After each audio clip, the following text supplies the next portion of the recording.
हमारा पर्यावरण से अध्याय 6 प्राकृतिक वनस्पति एवं वन्य जीव के अंतर्गत भाग 2 में चर्चा करेंगे।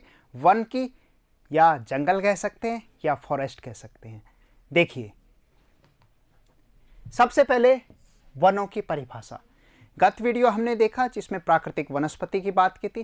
प्राकृतिक वनस्पति के अंतर्गत ही वन शामिल किए जाते हैं और परिभाषा हम समझ चुके थे कि परिभाषा क्या है, जो प्राकृतिक रूप से अपने आप उग गए हैं और उन्हीं के कारण क्या है, लहलहाते जंगल मौजूद हैं। देखिए परिभाषा में, नोट कीजिए इसको। प्राकृतिक रूप से पृथ्वी पर उत्पन्न वनस्पति। कैसे? प्राकृतिक रूप से, किसी का योगदान नहीं है। हमने बात किया खेत खलिहान नहीं है जहां मानव का योगदान हो, बाग बगीचा नहीं है जहां मानव का योगदान है, यहाँ प्रकृति का योगदान है, इसलिए इसको क्या कहा गया है, प्राकृतिक वनस्पति कहा गया है। और प्राकृतिक वनस्पतियों के अंतर्गत पहली श्रेणी में हम आज पढ़ रहे हैं वन के बारे में। खास बात, उपयुक्त तापमान एवं परिपूर्ण वर्षा वाले क्षेत्रों में ही वन उगते हैं। ये भी खास बात की थी हमने, कारकों की बात की जब आपको बताया इसके बारे में विस्तार से कि तापमान और वर्षण किस तरीके से वनों की सघनता और उसके खुलेपन को प्रभावित करते हैं। इन कारकों के आधार पर सघन एवं खुले विकसित वन विकसित होते हैं। खुले होंगे या सघन होंगे। ये देखिए, ये उदाहरण है सघन वनों का, जिसे डेंस फॉरेस्ट कहते हैं। जैसे अमेज़न के घने जंगल, दक्षिणी अमेरिका में अमेज़न के घने जंगल आप देख सकते हैं। कांगो बेसिन में देख सकते हैं घने जंगल, विषुवत रेखा के पास आप देख सकते हैं। और भारत में अगर आपको घने वनों की तलाश है तो वो आपको मिलेंगे अंडमान निकोबार में मिलेंगे। वहाँ आपको उष्णकटिबंधीय सदाबहार वन देखने को मिलेंगे। तो इसी के अंतर्गत विभिन्न वनों के कुछ प्रकार बांटे गए हैं। किसके आधार पे? पृथ्वी पर अगर बच्चों हम देखें इस तरीके से, आप ये जानते हैं ये विषुवत रेखा है, 0 डिग्री अक्षांश, ये विषुवत रेखा है। अब विषुवत रेखा पे हमने गत वीडियो में अध्ययन किया है पृथ्वी पर ताप कटिबंध बटे हुए कौन कौन से? उष्ण कटिबंधीय क्षेत्र, उपोष्ण कटिबंधीय क्षेत्र, शीतोष्ण कटिबंध और शीत कटिबंध। इस तरीके से हमने बांटा है। अब आप ये देखिए, ये जो भाग है यहाँ के, ये जो भाग है ये कहलाएंगे कौन से? उष्ण। अब कर्क रेखा, इधर 23.5 डिग्री कर्क रेखा है, कर्क रेखा।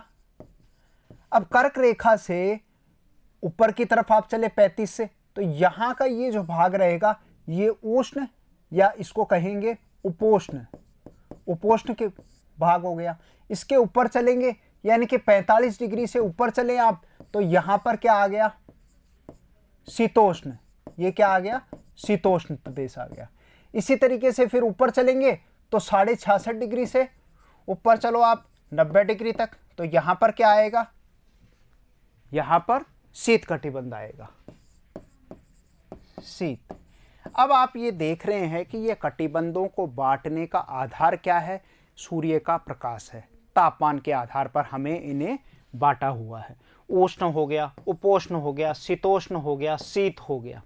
तो इसी के आधार पर वनस्पतियों को भी बांट दिया गया है उष्ण कटिबंधीय क्षेत्रों में। यानी कि सबसे पहले आप नाम से ही इनको पहचान जाएंगे कि ये किस क्षेत्र में विद्यमान होंगी, किस क्षेत्र में पाई जाएंगी। देखते हैं आगे वनों के प्रकार। अब वनों के प्रकार नामकरण कैसे किया गया है? जहां उसकी स्थिति है, जहां कैसी वर्षा हो रही है और कैसा तापमान प्राप्त हो रहा है, ये दोनों बहुत मुख्य खास घटक हैं जो इनके वितरण को प्रभावित करेंगे। देखिए, सबसे पहले 1 नंबर उष्णकटिबंधीय सदाबहार वन, उष्णकटिबंधीय सदाबहार वन। दूसरा हम अध्ययन करेंगे उष्णकटिबंधीय पर्णपाती वन।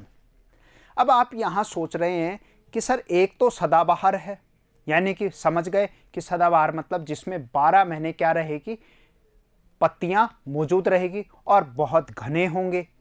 बिल्कुल समझ गए।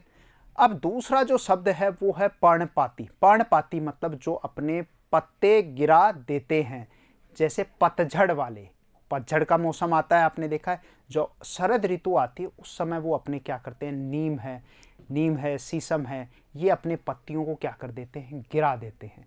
यानी कि कुछ ऐसे तत्व है जलवायु के जो उन्हें पत्ती गिराने पे मजबूर करते हैं। क्या हो सकते हैं?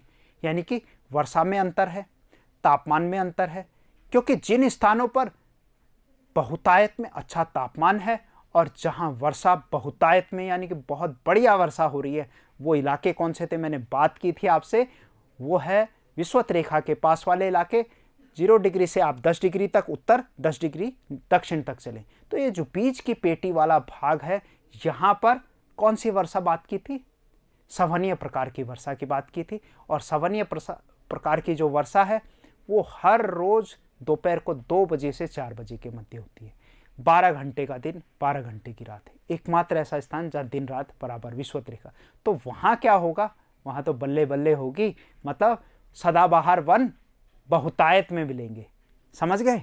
और पर्णपाती वन, अब आप समझ गए हैं कि जहां वर्षा कम, यानी कि किसी एक खास समय पे ही हो रही है, तो ऐसा क्या है, मानसूनी प्रदेश आता है। मानसून में 6 महीने अलग वर्षा, 6 महीने अलग, मानसूनी हवाएं हमने पढ़ी। इसी तरीके से आगे देखते हैं शीतोष्ण, मतलब अब ऊंचाई बढ़ गई है और उच्च अक्षांशों की तरफ हम चल पड़े हैं। और उच्च अक्षांशों पे चले तो वहां पर भी खासकर जो पूर्वी किनारे हैं वहां पर हमें सदाबहार वन देखने को मिलेगी। तो उसमें भी 2 श्रेणियां हमने कर दी, शीतोष्ण में भी, एक सदाबहार और एक पर्णपाती। शीतोष्ण की भी 2 हो गई, तो ये 3 नंबर, ये पढ़ेंगे 4 नंबर। 5वें नंबर पे हम अध्ययन करेंगे भूमध्य सागरीय वनस्पति का। भूमध्य सागरीय वनस्पति, इस नाम का एक क्या है, सागर है। कहाँ पर है, बहुत खास सागर है जो यूरोप और अफ्रीका को दोनों को क्या करता है, अलग करता है। याद है वास्को डी गामा, बताया था आपको, वहीं से पुर्तगाल से चला था और कैसे अफ्रीका के चक्कर लगाते हुए, कैप ऑफ गुड होप्स के चक्कर लगाते हुए मेडागास्कर से कालीकट पहुंचा था। देखिए इसको एक बार मानचित्र में और नजर डाल देते हैं, मैं आपको समझा देता हूं। इस तरीके से आप देखेंगे, ये आपका विश्व का मानचित्र हम तैयार कर देते हैं, ठीक है। ये आपका विश्व का मानचित्र, यहाँ पर आपका ये वेस्ट इंडीज़ का पार्ट हो गया थोड़ा सा। इधर आप चलेंगे तो यहाँ पर आपका यूरोप का भाग होगा, ठीक है। यहाँ पे थोड़ा सा इस तरीके से आप देखेंगे तो ये जो भाग आप देख रहे हैं यहाँ पर, ये जो यहाँ वाला भाग, यहाँ से अब चले, ये आप चले, अब यहाँ पर ये देखें, ये जो भाग है मतलब अफ्रीका, ये आपका अफ्रीका है, अफ्रीका और ये यूरोप है। इन दोनों के मध्य में क्या है, ये भूमध्य सागर मौजूद है, समझ गए, इन दोनों के मध्य में मौजूद है। तो इस तरीके से आगे मानचित्र पे भी हम काम करेंगे, उस पर एक अलग से वीडियो बनाऊंगा जिस पे आप विस्तार से इसको देखना, मानचित्र कार्य में भी। तो समझ गए, यूरोप और अफ्रीका को अलग करने वाला सागर क्या है, भूमध्य सागर है। और भूमध्य सागर यानी कि उसके आसपास की वनस्पति को हम क्या कहते हैं, भूमध्य सागरीय वनस्पति कहते हैं। परंतु भूमध्य सागरीय वनस्पति की, भूमध्य सागर की एक खास जलवायु होती है। उस जलवायु जहाँ जहाँ मिलेगी उन स्थानों पर क्या पाई जाएगी, भूमध्य सागरीय वनस्पति पाई जाएगी। 6 नंबर पे हम अध्ययन करेंगे शंकुधारी वनों का। शंकुधारी वन, शंकु के आकार के, इस तरीके के। अब आपको देखते ही याद आ गया, सर ये तो क्रिसमस ट्री है। बिल्कुल, घर पे लगाते हैं तो उसकी पत्तियां इस तरीके से होती है। क्रिसमस 25 दिसंबर आने वाला है, तो उसकी जो पत्तियां हैं वो कैसी हैं, ईश्वर ने उनको कैसे बनाया है, शंकुदार बनाया है। अब आप ये सोचिए कि ये कहाँ पाए जाएंगे, जहां क्या गिरती है, बर्फ गिरती है।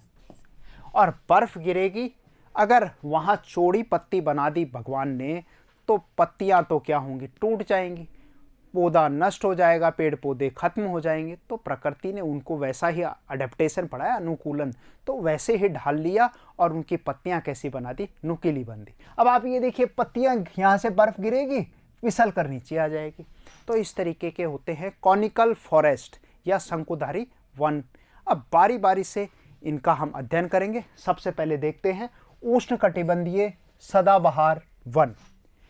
चित्र में भली भांति प्रदर्शित किया गया है, आप देख सकते हैं ये दिखने में कैसे होते हैं। अमेज़न का मैंने नाम लिया था, अमेज़न के घने जंगल हैं जो पृथ्वी को बहुतायत में ऑक्सीजन प्रदान करते हैं, या एक शब्दों में आप कह सकते हैं पृथ्वी की ऑक्सीजन की फैक्ट्री कहाँ लगी हुई है? अमेज़न के जंगलों में लगी हुई है, दक्षिणी अमेरिका में। ये देखिए, ये घने जंगल विषुवत रेखा के पास वाले इलाकों में इतने सघन कि सूर्य का प्रकाश प्राप्त करने के लिए एक दौड़ लगी रहती है। आपस में पेड़ पौधे, बड़े पेड़, छोटे पेड़, सरीसृप, लताएं इतने सघन होते हैं, उसमें आप अंतर नहीं कर सकते कि कौन सा पेड़ पौधा या लताएं कौन कौन सी हैं। देखिए नीचे वाले चित्र में यही प्रदर्शित किया है, जिससे आप पहचान सकते हैं। देखिए एक पेड़ फैल गया पूरा, ये उससे ऊपर बढ़ रहा है, ये सूर्य का प्रकाश को लेने के लिए ऊपर बढ़ गया। इस तरीके से ये छोटे पेड़ नीचे विकसित हो रहे हैं और ये लताएं वगैरह भी और पनप रही हैं। तो आप ये देख रहे हैं, तो ये क्या बना देते हैं? एक खास शब्द इसके लिए काम लिया गया है, ये कैनोपी बना देते हैं। क्या बना देते हैं? कैनोपी। कैनोपी का मतलब होता है छाता। छाता की आकृति देख रहे हो कि ऊपर से अगर फोटोग्राफ लें हम देखें तो ये एक छाते की तरह गोल आकृति को तैयार कर देते हैं। कारण क्या है? क्योंकि इनकी ऊंचाई 30 से 60 मीटर तक जाते हैं और सूर्य के प्रकाश को लेने में होड़ मची रहती है। अब इनकी जो विशेषताएं हैं क्या है, उसको आप कॉपी में बारीकी से नोट कीजिए। देखिए आगे, उष्णकटिबंधीय सदाबहार वन। सदाबहार वन, ठीक है। उष्णकटिबंधीय वर्षा वन भी कहा जाता है इनको, ये एक और नाम है। कहाँ पाए जाते हैं? विषुवत रेखा के पास वाले इलाकों में पाए जाते हैं। वहाँ हमने बात की थी दोपहर को 2 से 4 बजे रोज सवनीय प्रकार की वर्षा होती है। अब आपको एक एक चीज़, क्योंकि क्रमबद्धता से हमने भूगोल को पढ़ा है, अब आपको एक एक चीज़ बारीकी से याद है।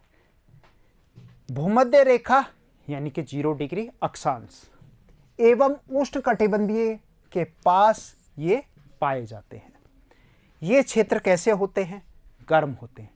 बात की थी 12 घंटे का दिन होता है और 12 घंटे की रात होती है, तो 12 घंटे में इनको बहुत प्रकाश मिलता है और उसी प्रक्रिया के फलस्वरूप तो क्या होता है? सवनीय प्रक्रिया होती है। नीचे की वायु क्या गर्म होती है, गर्म होकर हल्की होती है, हल्की होकर फिर बादल बनेंगे, फिर संघनन होता है। तो ये प्रक्रिया निरंतर चलती है और प्राकृतिक वनस्पति के लिए वरदान साबित होता है तापमान और वर्षण। ये दोनों वरदान हैं। अगर ये चीज़ मिल गई तो लहलहाते जंगल देखने को मिलते हैं हमें। पूरे वर्ष भर यहाँ अत्यधिक वर्षा होती है। क्लियर? इन पेड़ों की पत्तियाँ पूरी तरह नहीं झड़ती हैं, तो नहीं झड़ेंगी तो क्या कहेंगे इनको? इनको कहेंगे सदाबहार वन। समझ गए? सदाबहार वन। ये सघन होते हैं, अभी हमने देखा कितनी सघनता है, और क्या बनाते हैं? एक छाते नुमा आकृति पूरा कवर कर देते हैं ऊपर से। सूर्य का प्रकाश वन के अंदर तक नहीं पहुंच पाता है, तो मैंने बताया ना, इसी की तो दौड़ करते हैं, जब भी तो इतनी वनस्पति सघनता से हो जाती है। उदाहरण देखिए, इस पे सवाल जरूर पूछा जाता है, क्या क्या इसके पेड़ पौधे कौन कौन सी वैरायटी के पाए जाते हैं, उसको देखें। तो दृढ़ काष्ठ, यानी कि काष्ठ का मतलब होता है लकड़ी, यानी कि यहाँ की वनस्पति कैसी होती है? हार्ड वुड होती है। वुड पता है ना, लकड़ी। और कैसी होगी? कठोर होगी। और कठोर है लकड़ी। और जंगल कैसे हैं? बहुत सघन है। तो प्यारे बच्चों, यहाँ पर एक तो लंबरिंग जो होता है, यानी कि पेड़ों को काटने की जो एक प्रक्रिया है, जो प्राथमिक व्यवसाय के अंतर्गत आता है, वह यहाँ नहीं की जाती है, क्योंकि बहुत जंगल घने हैं, जीव जंतु इतने सघनता में पाए जाते हैं, जान का खतरा रहता है, सड़कें नहीं हैं, रेल यातायात के साधन नहीं हैं, और लकड़ी भी कैसी है? बड़ी कठोर है, क्योंकि फर्नीचर बनाने के लिए हमें मुलायम लकड़ी की आवश्यकता पड़ती है। देखिए कौन कौन से वृक्ष हैं? रोजवुड, आबनूस, महोगनी, या आप इबोनी भी लिख सकते हैं। आबनूस, रोजवुड और महोगनी या इबोनी। अगला देखते हैं, उष्णकटिबंधीय पर्णपाती वन। पहले वाला पढ़ा क्या, सदाबहार वन। उष्णकटिबंधीय ही है, पर उष्णकटिबंध के ऐसे भाग जहां पर जलवायु में कुछ ऐसा परिवर्तन होता है कि वहां कुछ समय वर्षा नहीं होती या रुकती है, तो थोड़ा सा दूरी होते ही अंतर देखने को हमें मिलता है। ऊंचाई पे अंतर है, स्थान विशेष का अंतर देखने को मिलता है, विविधता हमें देखने को मिल रही है। तो उसके आधार पर हमने क्या बांट दिया कि वहां पर जो वनस्पति पाई जाएगी वो पर्णपाती होगी, एक समय विशेष में अपने पत्तों को क्या कर देती है, गिरा देती है। देखिए, ये इस तरीके की देखने को वनस्पति मिलती है। और मैं आपको सबसे आसान दूं, आपने नीम की पत्तियां झड़ते हुए देखी है, वही पतझड़ है, पीली पीली पत्तियां।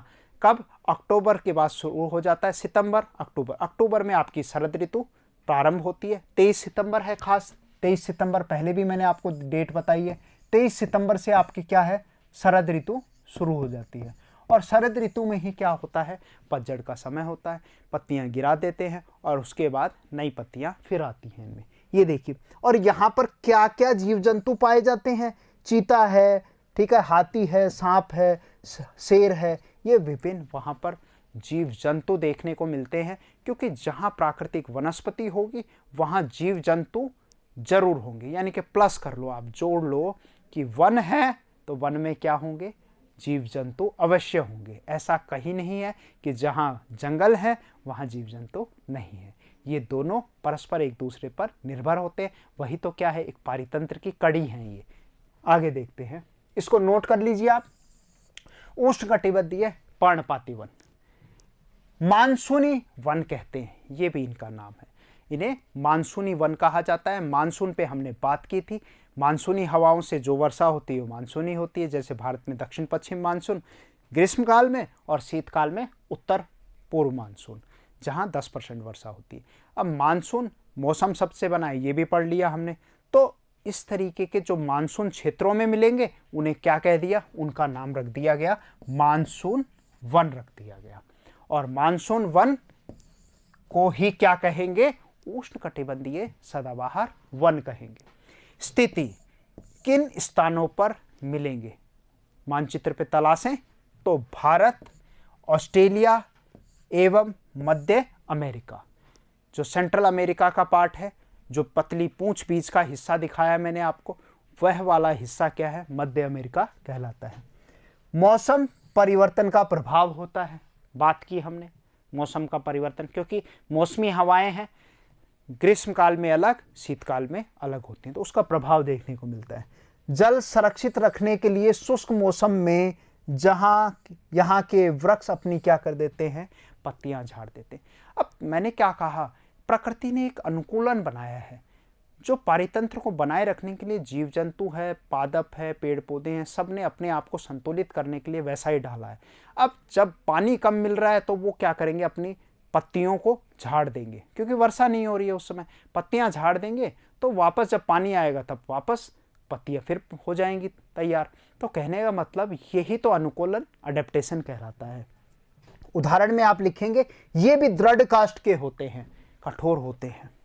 वृक्षों में साल है, सागवान है, नीम है, शीशम है। सागवान आपने नाम सुना है, दरवाजे वगैरह हम लगाते हैं, सागवान जिसको आप क्या कहते हैं अंग्रेजी में, टीक कहते हैं, टीक सागवान ही होता है। नीम का आपने नाम सुना है, शीशम आप सब जानते हैं, ठीक है, ये नाम याद रखना। जीव जंतु क्या पाए जा रहे हैं, बाघ है, शेर है, हाथी है, गोल्डन लगूर है एवं बंदर। ये देखिए, ये सारे के सारे यहां पर जीव जंतु पाए जा रहे हैं। आपकी पुस्तक में वन्य जीवन लिखा हुआ है, वाइल्ड लाइफ इंग्लिश में कहते हैं, वन्य जीवन मैंने यहां पर उसको लिखा है वन्य जीव। तो वन्य जीव सही है, इसको सही कर लेना आप। आगे देखिए, अगला है शीतोष्ण सदाबहार वन। अब हम क्या है, विषुवत रेखा से धीरे धीरे कहां जा रहे हैं, उपोष्ण से ऊपर चल रहे हैं, 45 डिग्री से ऊपर की तरफ जा रहे हैं। तो वहां पर क्या होगा, तापमान कम आएगा, तो उसी के आधार पर क्या रख दिया, शीतोष्ण। पर तापमान इतना ज्यादा कम भी नहीं हुआ है कि वनस्पति ही ना हो, तो उसके आधार पर क्या है, शीतोष्ण सदाबहार वन। दिखने में इस तरीके होते हैं, पर उतने सघन नहीं होते जितने उष्णकटिबंधीय क्षेत्रों में पाए जाते हैं। देखते हैं इनकी विशेषताएं। शीतोष्ण सदाबहार वन, नोट करते जाइएगा एक एक बिंदु को। शीतोष्ण सदाबहार वन मध्य अक्षांशों के तटीय प्रदेशों में स्थित है। मध्य अक्षांश यानी कि मिडिल लैटिट्यूड कितना हो गया, 45 डिग्री उत्तर या दक्षिण में, ठीक है, यहां पाए जाएंगे। खासकर एक बात बता दी यहां पर कि ये तटीय क्षेत्रों में भी मिलेंगे, यानी कि तटीय क्षेत्र समुद्र के किनारे वाले भागों में मिलेंगे। ये सामान्यतः महाद्वीपों के पूर्वी किनारों पर पाए जाते हैं। महाद्वीप मतलब जो भी महाद्वीप है, मान लो हम ये आपने देखा, ये हमने उत्तरी अमेरिका बना दिया, ठीक है। अब मैं आपको बता दूं दिशा किस तरीके से है, ये देखिए। अब ये तो हमने मध्य अमेरिका पढ़ा, ये बीच वाला भाग मध्य अमेरिका।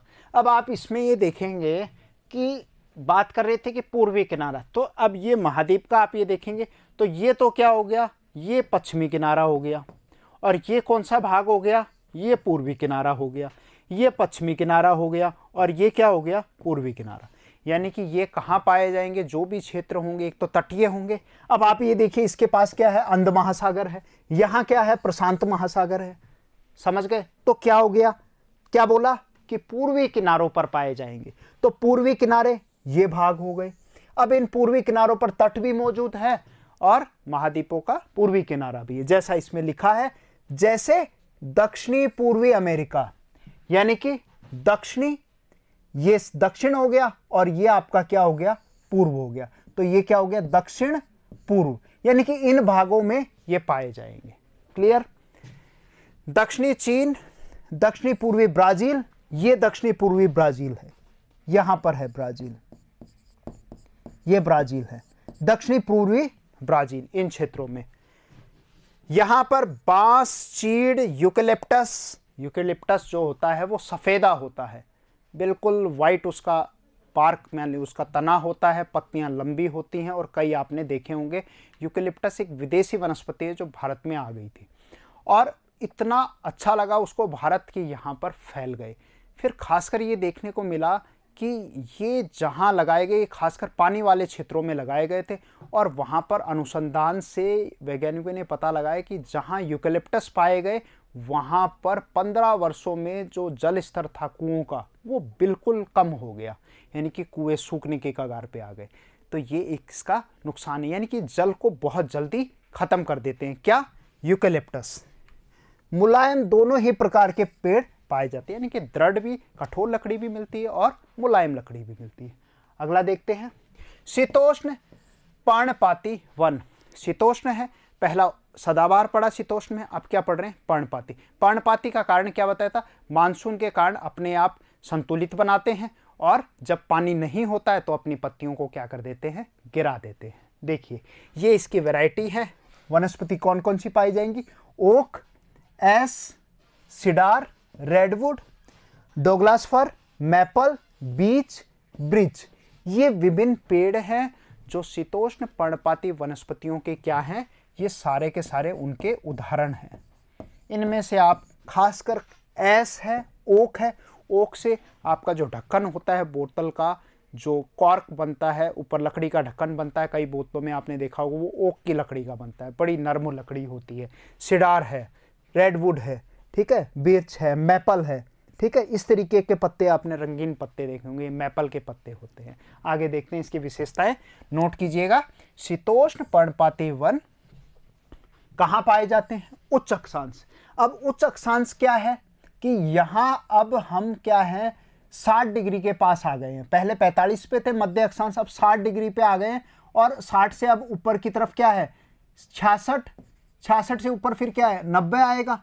तो धीरे धीरे जैसे जैसे बढ़ते जाएंगे वनस्पति में उतनी ही कमी आती जाएगी और विभिन्नता देखने को, अंतर देखने को मिलेगा।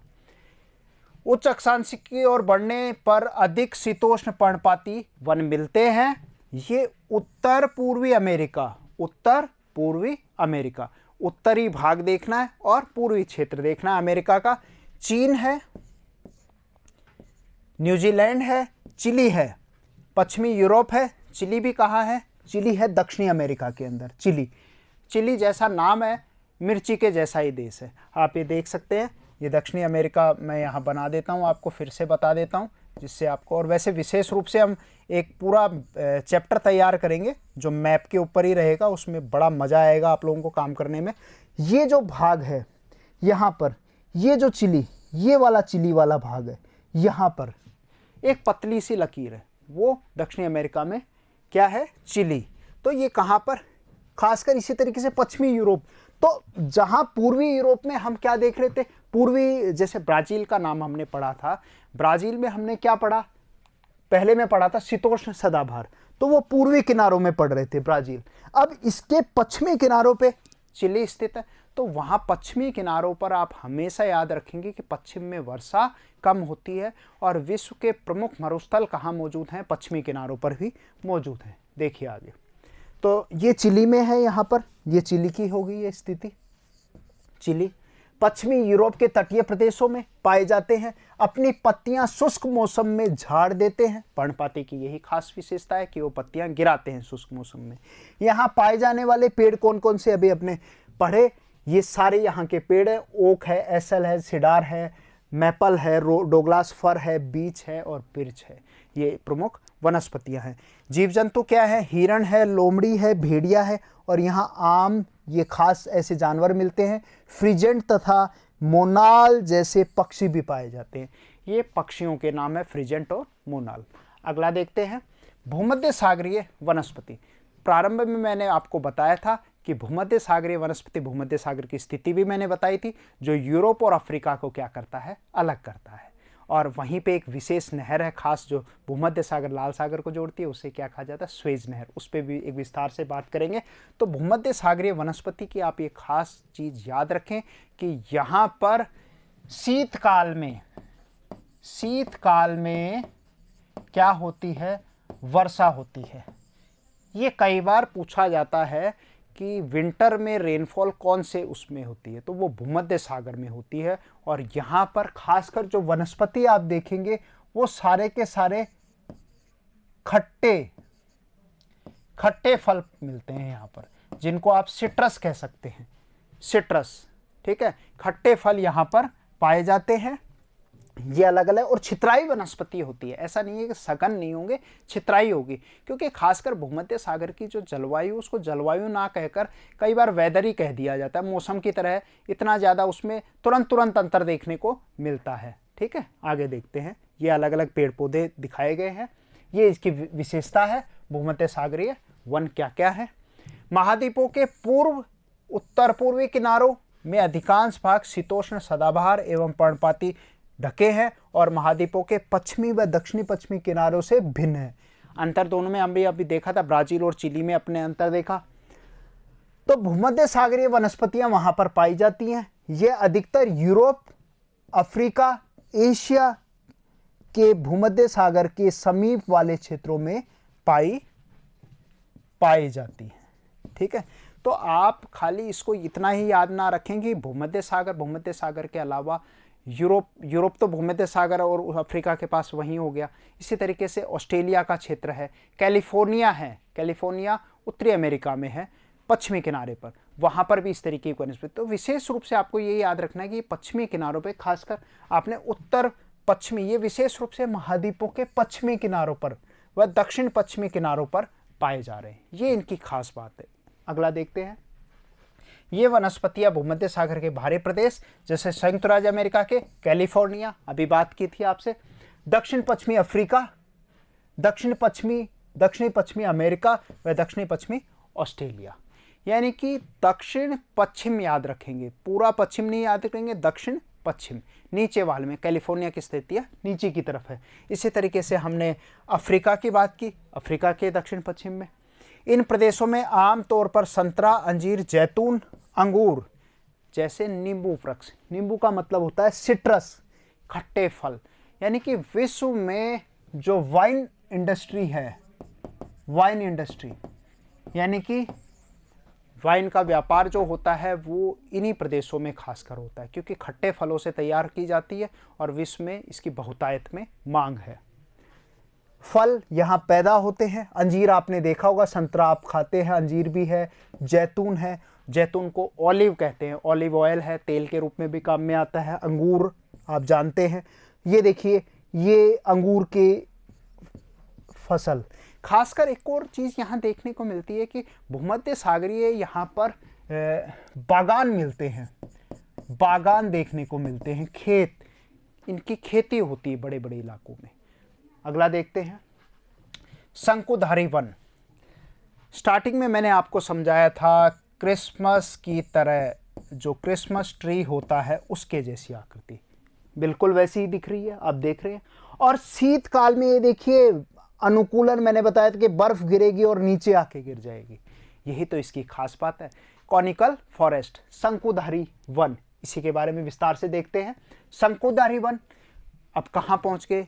बिल्कुल ऊपर की तरफ पहुँच गए, शीत वाले भाग में आ गए हैं, यानी कि 50 से उच्च अक्षांशों पर 50 से 70 डिग्री के पास आ गए। आर्टिक वर्ग, अंटार्कटिक वर्ग के पास आ गए। वहाँ पर भव्य आपको क्या देखने को मिलेंगे? शंकुधारी वन देखने को मिलेंगे। इस तरीके के वन, देवदार, चिनार, सीडर, ये आपको देखने को मिलेंगे। आप कभी जम्मू कश्मीर, शिमला जाएं, वहाँ पर भी इस तरीके की वनस्पति देखने को मिलती है। इन्हें टेंगा भी कहते हैं, इसको याद रखना है। शंकुधारी वनों को ही क्या कहा जाता है? टेंगा कहा जाता है। और एक वनस्पति होती है टुंड्रा। टुंड्रा कहाँ पर? जो बिल्कुल यानी कि 66.5 डिग्री से 90 डिग्री के पास वाले इलाके, टुंड्रा उस स्थानों पे पाई जाती है। टुंड्रा मतलब बिल्कुल बर्फ वाला है। यहाँ पर क्या मिलेगी? काई मिलेगी। टुंड्रा प्रदेशों में एस्किमो का नाम सुना है, इग्लू बनाते हैं, जो बर्फ के घर बनाते हैं, तो वहाँ की वनस्पति क्या होती है? वो टुंड्रा। तो पहले क्या आएगी? टेंगा, और टेंगा से ऊपर क्या होगा? टुंड्रा। यह लंबे नरम काष्ठ वाले सदाबहार वृक्ष होते हैं। इन वृक्षों के काष्ठ का उपयोग लुगदी बनाने के लिए किया जाता है। लुगदी मतलब होता है कागज, पल्प बनता है और उसी से कागज तैयार होता है। नरम काष्ठ का उपयोग माचिस एवं पैकिंग के लिए, बक्से बनाने के लिए किया जाता है। चीड़, अभी मैंने नाम बताया था, चीड़ है, देवदार है। तो आप जम्मू कश्मीर और कभी इधर घूमने जाएं तो वहाँ चीड़, देवदार के आलीशान वन देखने को मिलेंगे। बहुत सुंदर नज़ारा देखने को मिलता है वहाँ पर। इन वनों के मुख्य पेड़ हैं यहाँ सामान्य रजत लोमड़ी, मिंक, ध्रुवीय भालू, क्योंकि ध्रुवीय भालू कहाँ मिलेगा? आपको नॉर्थ पोल पे मिलेगा। ये ध्रुवीय भालू सिर्फ नॉर्थ पोल पे, यानी कि 66.5 डिग्री से 90 डिग्री के वाले नॉर्थ में, उत्तर में ही मिलेगा आपको। आप चाहे अंटार्कटिका में ध्रुवीय भालू मिले, वहाँ अंटार्कटिका में नहीं मिलता है, वहाँ तो पेंगुइन मिलता है। तो आया ना मज़ा? तो इस तरीके से आज के वीडियो में प्राकृतिक वनस्पति के प्रकारों पर वनों की चर्चा की हमने। पसंद आया? इसी के साथ नमस्कार, जय हिंद।